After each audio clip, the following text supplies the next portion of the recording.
Si Tanneler Tivan at ang Grandmaster magkapatid nga ba?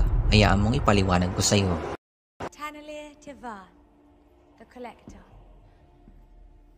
Officially pardoned from life. Matapos na nating mapanood ang ilan sa mga pelikula at TV shows ng Marvel, minsan na nating nakilala si Tanneler Tivan, also known as The Collector, at si Grandmaster. At sa comic readers, hindi na ito sorpresa sapagkat ang The Collector at ang Grandmaster ay magkapatid. Sila ang ilan sa mga elders of the universe. Si Tanneler na isa sa mga karakter na nakita natin sa Nowhere at ang Grandmaster na pinamumunuan ang planetang Sakaar. Ang kapangyarihan nila ay tinatawag na Power Primordial.